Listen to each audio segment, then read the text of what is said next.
सलाम, kitchen bio का channel और मैं शेफ फरहान।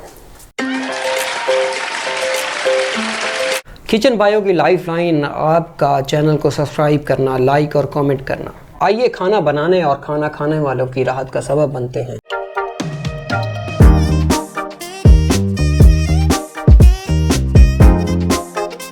शादियों वाला बीफ होगा और वही जायका होगा, वही मज़ा होगा, उसी तरह बोटी गली होगी।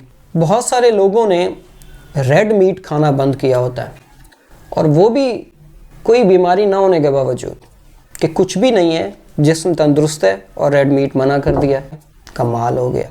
जब तक आपका जिस्म तंदुरुस्त है तो ये वाली जो जिस्म को तवाना रखने वाली ताकत ज़्यादा चिकनाइट से भरपूर खुराकें होती हैं, ये आप छोड़ देते हैं। तो कभी कभार ना ऐसे ये जो देगी बीफ है ना, जिसे हम तरसते रहते हैं और शादियों पे जाते हैं तो वहाँ पे तवाई फेर देते हैं, तो घर में भी बना लिया करें।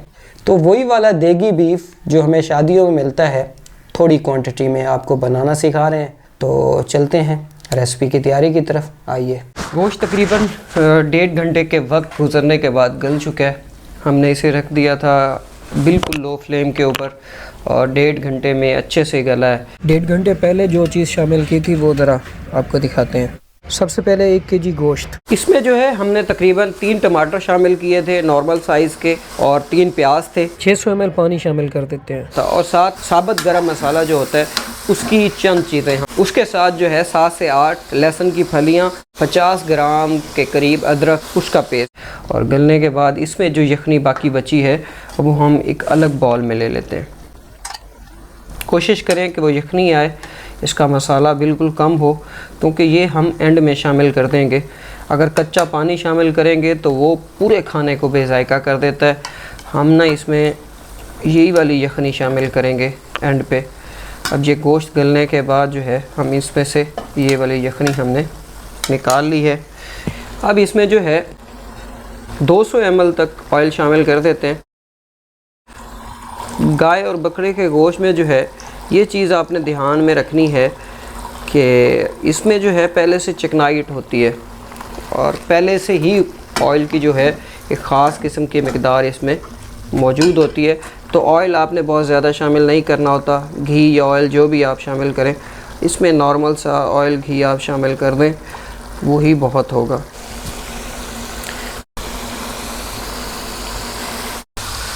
भुनाई हो चुकी है इसकी, तो अब जो है इसमें तकरीबन 1 पाव के करीब, जिसे 250 ml कहते हैं, 250 ml जो है इसमें दही शामिल कर देते हैं। उसके बाद जो है दही के साथ ही मसाले शामिल कर देंगे। 1 भरा हुआ चम्मच धनिया पाउडर, 1/2 चम्मच हल्दी, 1/2 चम्मच के करीब दड़ा मिर्च है, कुटी हुई मिर्च है, ये आप थोड़ी भी डाल सकते हैं, ज़्यादा काली मिर्च भी डाल सकते हैं इसमें। हस्बे जायका नमक है, तकरीबन 1/2 चम्मच के करीब ही है। काली मिर्च का पाउडर है वो हम इसमें शामिल कर रहे हैं और 1/2 चम्मच जो है जायफल जलवत्री का पाउडर है। इसे बहुत ज़्यादा नहीं करते ग्राइंड, क्योंकि ये खुशबू के लिए होती है और जायके के लिए भी होती है, इसे नॉर्मल ही करते हैं ग्राइंड।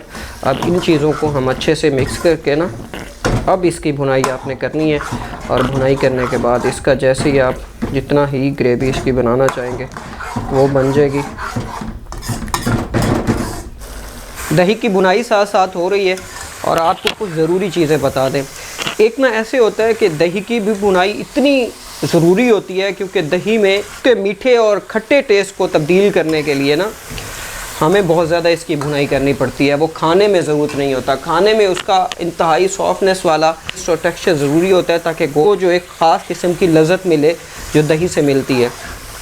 और बाकी जो है एक और चीज़ आपको बता दें, इसमें जो है ख़ास तौर पर आपने जो गोश्त का साइज़ है, बोटी जो है वो एक ही साइज़ की बनवानी है। बहुत अजीब हो जाता है जब कुछ बोटियां बड़ी और कुछ छोटी हों, फिर वो गलने में मसला कर देता है। पकने के बाद जो बड़ी बोटी होती है वो गलती नहीं है, छोटी गल जाती है। बंदा कभी कभार इन दोनों में से कोई भी बोटी चेक कर ले तो खाने में तो नुकसान हो जाता है। तो इस वजह से जो गोश्त की कटिंग का स्टेप है वो भी आपको देख भाल के लेना पड़ता है और चेक करना होता है कि इसकी जो कटिंग है वो बिल्कुल बराबर है कि नहीं है। और बहुत सारे लोग इस तरह का सवाल भी अजीब सा कर रहे होते हैं कि वो नमक और नमक का हिसाब बता दें। तो नमक तो हस्बे ज़ायका होता है, कोई बंदा कम खाता है, कोई ज़्यादा खाता है, और मुख्तलिफ़ नमक की उसका भी क्वालिटी का भी फ़र्क होता है। किसी में बहुत ज़्यादा टेस्ट होता है, थोड़ा नमक डालने से भी वो तेज़ हो जाता है, और कहीं पे वो नमक इस तरह का भी होता है, बहुत ज़्यादा भी डाल दें तो उसका टेस्ट नहीं बनता। तो ये चीज़ आपको खुद देखनी पड़ती है। ये छोटी मोटी चीज़ है। बाज़ हमारे व्यूवर्स जो हैं ये सवाल कर रहे होते हैं कि इसका नमक तो आपने बताया ही नहीं है, नमक कितना डालना है। तो भाई नमक अपने टेस्ट के मुताबिक हर खाने में शामिल किया करें। नमक और जो मिर्च है, दो चीज़ें ऐसी हैं जो इंसान अपने मुताबिक ही चीज़ों में शामिल रखे तो अच्छा है।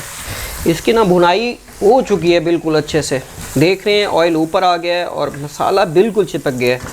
तो अब जो है इसमें आखिरी स्टेप है हमारा, वो है ये यखनी जो हमने निकाल के रखी थी। अगर इसमें एक और चीज़ देखें, अब इसमें ना आपको ऑयल नज़र आ रहा होगा, तो वही चीज़ जो मैंने आपको की है कि उबालने से पहले तो हमने इसमें ऑयल शामिल नहीं किया था, उबालते वक्त ना हमने इसमें ऑयल शामिल नहीं किया था, तो ये इसमें फिर भी ऑयल आपको नज़र आ रहा है। तो वो ये ना वही गोश्त की चर्बी होती है जो हल्की फुल्की पिघल कर वो जो है ऑयल की शक्ल इख्तियार कर लेती है, और इसलिए मैंने कहा था ऑयल मुनासिब शामिल करें। अब वही यखनी हम इसमें शामिल कर देते हैं ग्रेवी के लिए,